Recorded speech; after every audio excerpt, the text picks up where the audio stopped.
Hello everyone, यहाँ चाहिँ मेरो मसला पाक्दैछ है। माछा यहाँ फ्राई गरेको छु हो। अन्त यहाँ मेरो मसला पाक्दैछ। यहाँ चाहिँ माछा चाहिँ यसरी पाक्दैछ है।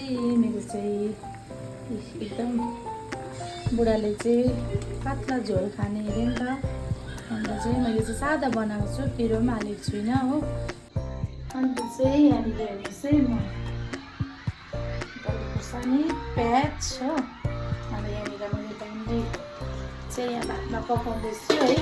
अन्त म चाहिँ यो भेन्डीको अचार पनि बनाउँदैछु है, हेर्नुहोस् है। अन्त यहाँ मेरो भेन्डी पनि पाकिसक्यो। यसलाई चाहिँ म मजाले म्यास गर्दैछु है साथीहरू। यसलाई चाहिँ यो उसिनेको छ, यो चाहिँ म म्यास गर्दैछु। अन्त चाहिँ मैले यो मजाले म्यास गरिसकेँ हो।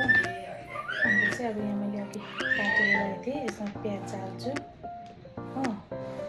अन्त प्याज हालेर यसलाई पनि फेरि म यहाँ म्यास गर्दैछु साथीहरू। अब मैले यहाँनिर डल्ले खोर्सानी चाहिँ यहाँनिर पिसेको छु हो। खोर्सानी चाहिँ म चम्चीले नै फिट्छु है, किनभने यहाँ हातले उयो गर्दाखेरि चाहिँ एकदम पिरो हुन्छ हो।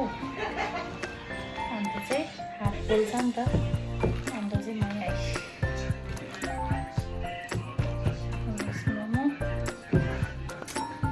स्वाद अनुसार नुन हाल्छु साथीहरू। नुन चाहिँ कम्ती नै हाल्नुपर्छ, किनभने चर्को भयो भने मिठो हुँदैन हो। कम्ती भयो भने त थपेर खाँदा पनि हुन्छ नि त होइन। अन्त चाहिँ अब चाहिँ हेर्नुहोस् है, म अघि त्यो पिसेको खोर्सानी राख्दैछु है। अन्त मैले अघि त्यो उयसमा पिसेको थिएँ खोर्सानी चाहिँ ओख्लीमा।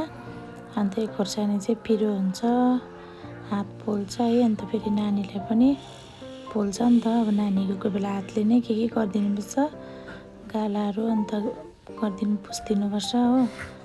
अन्त त्यसले गर्दा चाहिँ मैले चाहिँ चम्चीले फिट्दैछु।